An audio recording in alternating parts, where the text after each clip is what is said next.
con Economía Popular por esta Z101, estamos hablando con Bernardo Castellano, entonces uno fuera del aire, señores, lo que se dice fuera del aire es más delicado que lo que se dice en el aire. ¿Sí? Ahora, déjame decirte lo siguiente, porque quería terminar la idea. Ahora, ¿cómo se resuelve el BAD? Aumentando la tarifa. Que la aumenten. Pero no, exactamente porque no se puede aumentar. No. Bueno, y menos en esta coyuntura. No, espérate, no se debe, se puede.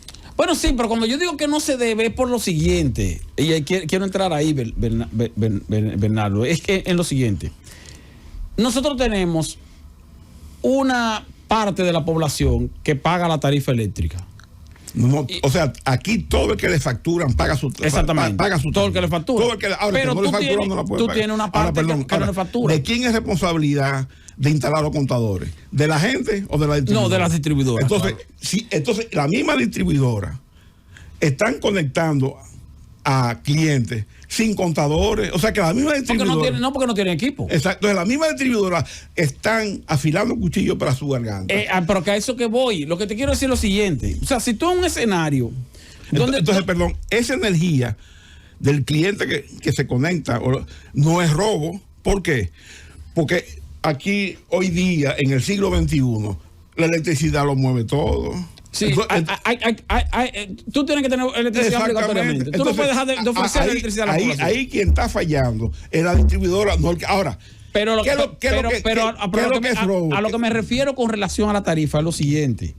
Resultaría muy cuesta arriba que tú, a mí como consumidor que pago la electricidad, y que tú le estás dando la misma cantidad de electricidad que tú me vendes a mí, se la estás dando a alguien que no paga el servicio por falta de gestión de la distribuidora, que entonces tú me digas a mí que me vas a aumentar la tarifa y vas a seguir dando la misma cantidad de energía que yo recibo pagándola a otro sector que no la paga. Porque entonces lo que va a hacer es que la clase media le va a prender en fuego el país, porque va a decir, no, pero espérate, yo no voy a pagar más tarifa cuando tú como quieras le estás regalando la luz a gente que no paga, porque ya sea por culpa de la distribuidora o por culpa de quien sea, pero lo que quiero es decir que ya yo no aguanto más aumento, o sea, como ciudadano, como consumidor facturado. Como cliente. O como cliente, que es el término adecuado, o sea, que se torna cuesta arriba aumentar la tarifa. No, la situación es peor, porque la gente no piensa eso tanto. ¿Qué es lo que piensa la gente? ¿Cómo tú me vas a apretar a mí cuando tú tienes una distribuidora con sobreempleomanía? Cuando tú tienes una distribuidora con exceso de gasto corriente.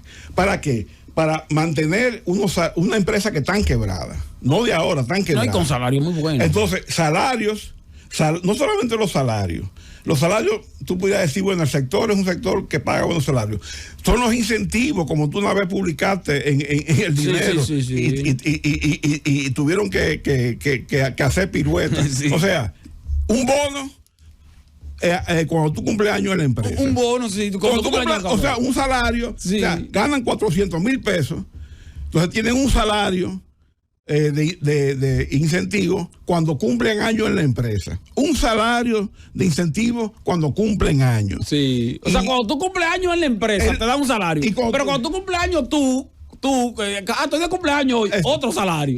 Pero por Dios. Y no sé cuánto más incentivos de ese tipo hay. Y además, en el pasado, yo no sé si todavía existe, los altos ejecutivos, incluyendo el Consejo Unificado, tenían seguro médico internacional, mientras aquí la ciudadanía se tiene que manejar de salud, y el gobierno hace alardes de la mejora en el sector salud y lo bueno que es SENASA. Entonces esos privilegiados tienen pagado por la empresa un seguro de salud internacional. Ahora yo te digo a ti una cosa, no es lo mismo un bono de desempeño.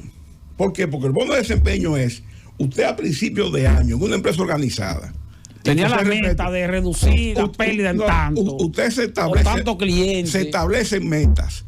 O sea, cada año se establece, o sea, en una empresa organizada, a nivel de empleomanía, cada quien establece sus metas.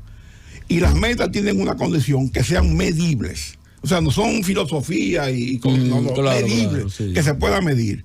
Entonces, si usted cumple esa meta, usted tiene un incentivo. Pero si usted no la cumple, no hay penalidad. Pero no tiene incentivo. No tiene incentivo. Claro. Pero aquí no. Aquí es llueve, trueno, vente. Usted el día de su cumpleaños tiene 400,000 pesos. Es una empresa con pérdida. Es una empresa quebrada. Y yo quiero que alguien me diga, ¿qué empresa del sector privado? Porque aquí se pone mucho de ejemplo al sector privado. ¿Qué empresa del sector privado perdiendo más de 300 millones de dólares al año? Porque en el 2011, cuando Celso Marrancini fue administrador de la distribuidora, él, en un acto de honestidad y de valentía, y yo voy a mostrar aquí para que vean que no estoy inventando nada. Déjenme ver si yo encuentro aquí. Miren aquí. Marrancini revela distribuidora tuvieron pérdida por 328 millones de dólares en el 2011. 2011. Sí. 2011. O sea, esa ha sido de las pocas veces que las distribuidoras han sido auditadas. Esa cifra que dio Celso es de una auditoría. Ve a ver si ahora hay auditoría en la distribuidora. Entonces, ¿cómo es posible? No. A lo que no nos cuesta, hagámosle fiesta. Pero entonces tenemos una situación, como quiera que sea. Entonces, perdón, el aumento no lo pueden hacer. Digo, no lo deben hacer y no lo pueden hacer. Porque es una bofetada a la sociedad. Con ese exceso de empleomanía y esos privilegios que tienen esa gente, que cada vez la gestión es peor, ¿cómo usted puede defender ante la sociedad un aumento de tarifa? ¿Para qué? Para que se vaya en gasto corriente para que las distribuidoras, según decía el ministro de la oposición, sigan siendo un comité de base de los partidos. Pero entonces tenemos una situación que es que como el gobierno efectivamente ha mejorado el suministro de electricidad, porque efectivamente se está ofreciendo más sí, está bien, pero déjame terminar. Pero en esto yo nada más quiero decir que todos los años hay más energía. Sí, y cierto, solamente el año pasado fue que... Pero hoy día hay que reconocer que hay que reconocer que hay menos apagones, por lo menos en los sectores, en los barrios carenciados hay menos apagones que lo que había en el pasado, porque en el pasado es verdad que se aplicaba lo que se conoce como la gestión de demanda. Mira, 18 horas de luz diaria para este barrio, para este otro barrio 20 horas de luz. Ahora, y entonces hay una gestión de demanda. No, pero déjame terminar la idea. Lo que quiero decir es que eso, como ahora le están ofreciendo un suministro de electricidad en mayor cantidad a los sectores carenciados, en esos sectores no hay protesta por apagones. Y como no hay protesta por apagones... No hay protesta porque ha habido protestas muy fuertes. Sí, pero no hay protesta, como vamos a decir, no hay protesta que tú digas que tú tienes un apagón de 12 horas. Bueno, también ahora la temperatura favorece. Pero voy al hecho de que no hay protestas, y entonces como no hay protestas, no parece o no se ve, y la población no se percata de que hay una enorme crisis en el sector eléctrico, mucho peor que en los tiempos en que sí había apagones, porque la crisis que hay ahora lo que está haciendo es que está sangrando la finanza pública. O sea, el sector eléctrico siempre ha sangrado la finanza pública. Pero ahora en proporciones, por eso dije al principio, en proporciones mucho mayores. O sea, ahora mismo el gasto del gobierno en contener o en cubrir el déficit eléctrico, en subsidio eléctrico, es el doble de lo que se gastaba en años anteriores. Entonces, eso se torna insostenible en términos financieros. No es solamente que es el doble.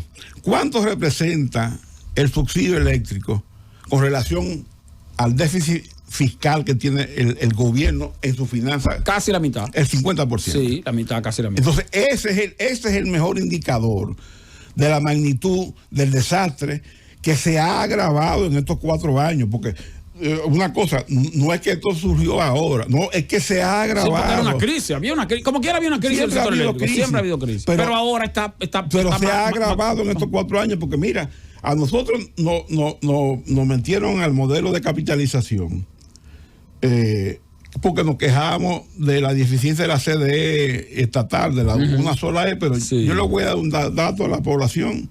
En el año 86, cuando el PRD sale del poder, que gana Balaguer enfrentado a Magluta, en la transición se creó una comisión presidida por Roberto Saladín, el economista, y en el informe, que se llamó el informe de la comisión Saladín, que era una evaluación de todas las áreas del gobierno, cómo iban a recibir el gobierno y las proyecciones.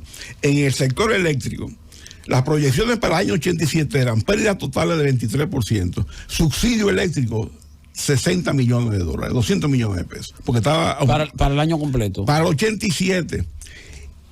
Después del 99, que aquí se hizo la capitalización, jamás nosotros hemos tenido cifras en ese orden. No, Jamás hemos tenido cifras en ese orden.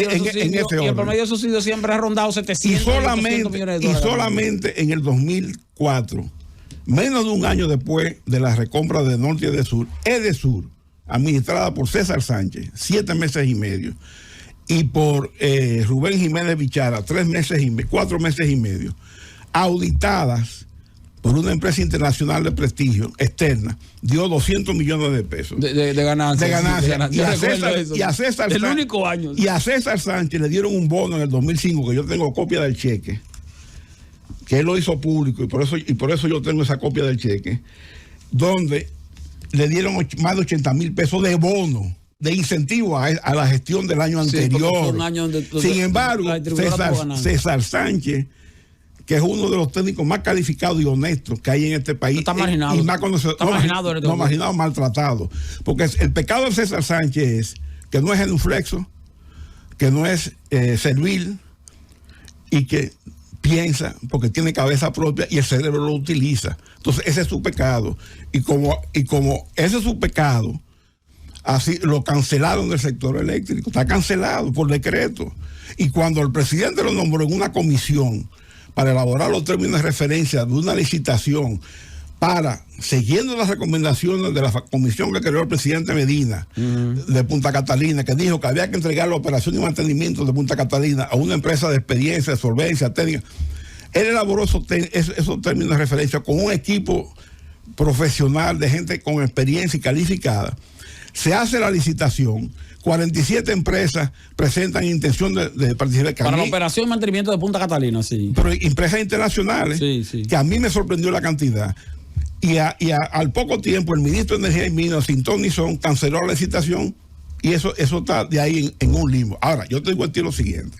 Hoy día, en el 2024, la situación del sector eléctrico en términos financieros y de gestión es peor que lo que había el 16 de agosto del 2020. Y en el 2020 se venía, como tú bien has señalado, una pandemia en donde el gobierno abrió los circuitos, porque se acumuló una deuda de más de 700 millones de pesos en la distribuidora. Y cuidado, porque el gobierno decidió los contadores prepagos. Sí, darle luz a todo el mundo. O sea, no le cobren. Entonces, ¿qué sin pasa? Prepago ni nada. Porque era obligado, porque había cuarentena. Entonces, esos 3 meses se acumuló una deuda en la distribuidora incobrable. ¿Por qué? Porque el prepago no genera factura. El prepago que tú haces, tú pagas por adelantado tu consumo, y cuando consumes se dispara, ya no te da. Entonces, cuando abrieron los prepagos, la gente consumió, pero no hay registro de tu consumo, no podían facturarte, y ese dinero se fue a fondo perdido. Pero aún así, en ese año, el subsidio eléctrico fue menos de la mitad que el subsidio eléctrico del año pasado y que el subsidio eléctrico del año antepasado. Pero es que en 3 años son una cifra. No, 4.000 millones de dólares. 4.100 millones de dólares en 3 años, 21, 22 y 23. Bueno, yo había visto una cifra de 4.500 millones de 270.000 millones de pesos, que equivale más o menos a 4.500 millones de dólares. Sí, pero 500 más, 500 menos. Yo tomé de referencia, porque fui yo incluso que hice el levantamiento de las estadísticas, de ejecución presupuestaria de la Dirección General de Presupuesto. Sí, de DGPRE, la Dirección General de Presupuesto. Sí. ¿Cuánto destinó al subsidio eléctrico, al sector eléctrico en cada año? Y cuando tú haces la contabilidad te dan 2.100 millones más o menos en 3 años, 2018, 2019, 2020.